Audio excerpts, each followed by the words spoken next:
In the summer of 2025, the hero, firefighters, scientists, politicians, and everyday citizens of Los Angeles of California caught in the grip of the most devastating wildfire. Los Angeles has faced a dangerous scenario in this century.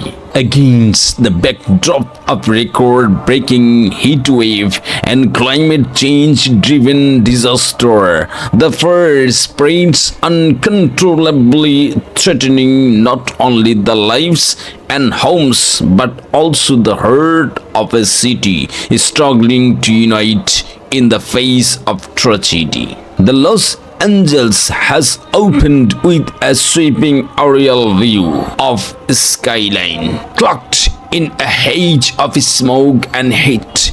In the San Fernando Valley, sparks fly as a small blaze begins in the dry brush. Meanwhile, local news report warns of a red flag warning, extremely high temperature, low humidity and powerful Santa Ana winds are a perfect storm for disaster. The fire, initially small, manageable, quickly escalates as embers are carried miles away by the winds, igniting new blazes in multiple locations. Within hours, the hills surrounding Los Angeles are ablaze, and the city is thrust into chaos. A seasoned firefighters and leader of local fire unit, Macro is further struggling to balance his duty to his city with the safety of his family. As the fire spread, he is between protecting his team and need to evacuate his family from their homes in Pasadena. A climate scientist who has been warning about the rising frequency of wildfire due to climate change, she joined a special emergency response task force to help predict the fire speed and advise the government on the evacuation zone. A high school senior from East Los Angeles who dreamed of becoming a firefighter when her neighborhood is threatened overtakes it upon herself to lead her younger siblings to safety, earning the admiration of the Macro's team along the way. The mayor of Los Angeles, grappling with the impossible decision of ordering mandatory evacuation and allocating scarce resource. Many people faces backlash from both the public and politicians as the city begins to buckle under the weight of the disaster.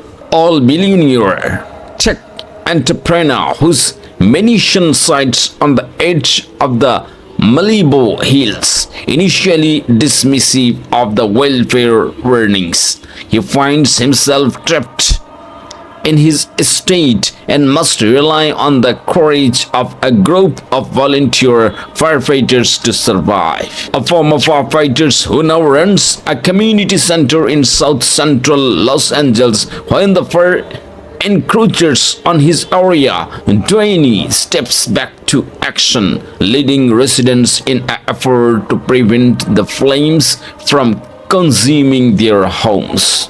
A montage shows a resident building their homes, firefighters being honored for their bravery. United Nations vowed the urgent need for climate action, and in the summer of 2005, an unprecedented wildfire consumes Los Angeles, leaving destruction, loss, and heartbreak in its wake. Ashes in the Wind is a somber tale of love, sacrifice, and resilience. Following a grieving family of firefighters and an estranged couple as they grapple with the devastating consequence of blaze, the story is a haunting reminder of the fragility of life and unpredictable power of nature.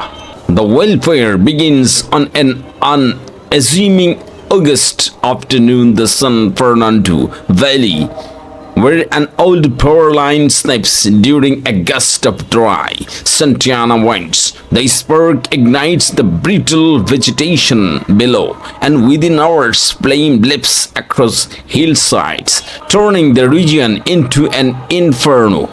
As the blaze spread across Los Angeles, the lives of ordinary people are forever changed. And women, Ana Vega, 38, and her 10-year-old daughter Sophia lives in a small house in the foothills of the Angeles National Forest.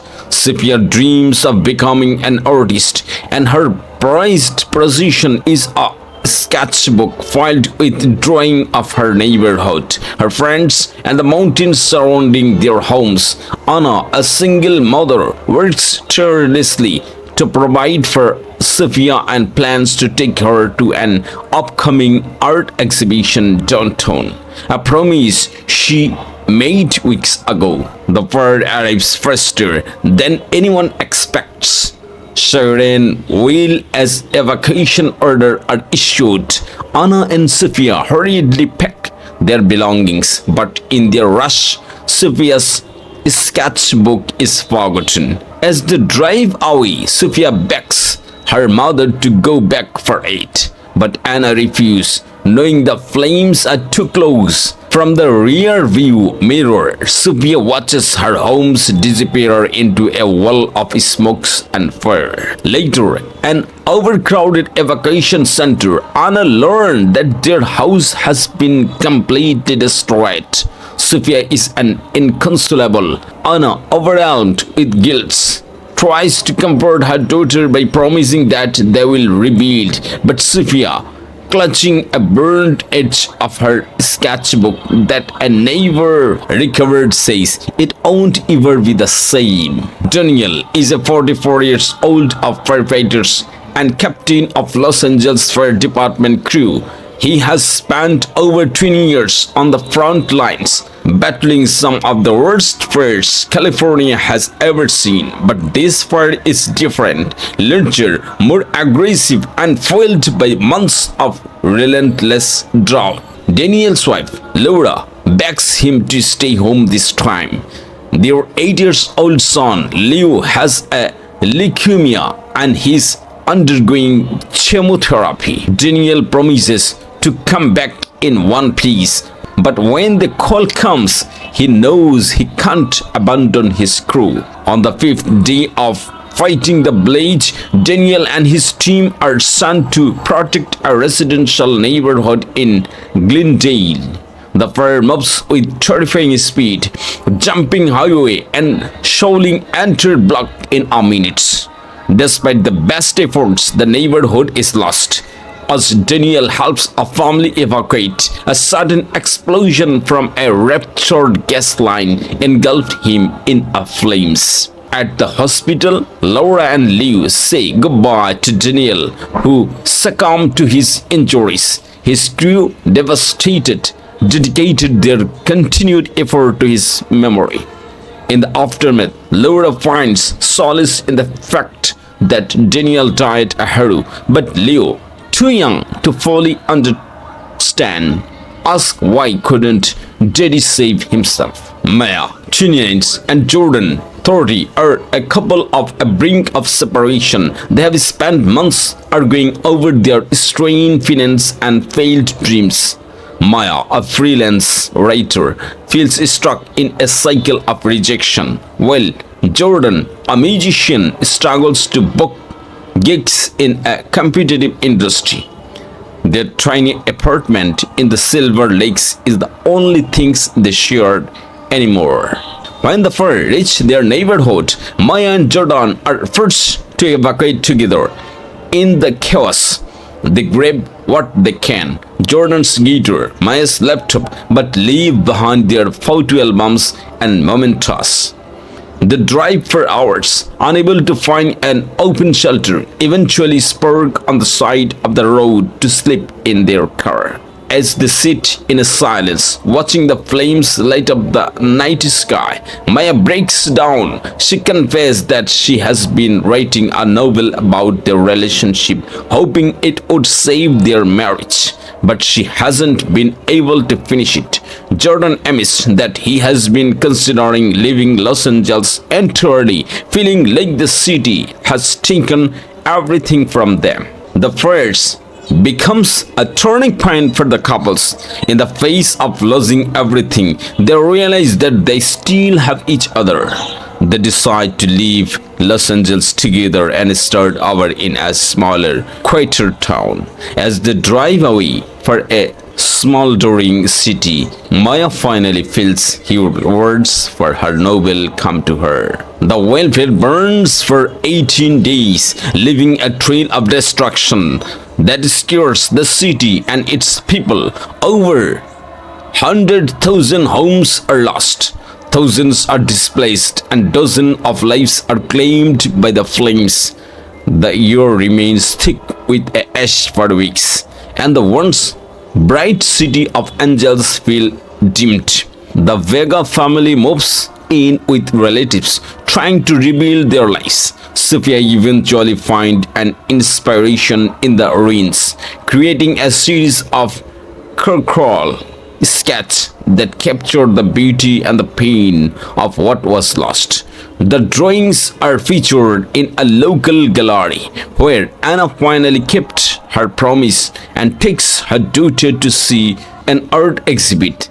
This time, one of Sophia's own. Laura and Leo plant a tree in their backyard in honor of Daniel. Every day after school, Leo wants the sapling, telling its stories about his dad. Maya and Jordan, now living in a small coastal town, find a sense of peace. Maya finished her novel, titling it Ashes in the Wind. The final scene shows the city of Los Angeles blanketed in the morning lights, smoke still rising from the hills, and narrator reflects, in the ashes of what we lost, we sometimes find the seeds of who are meant to become.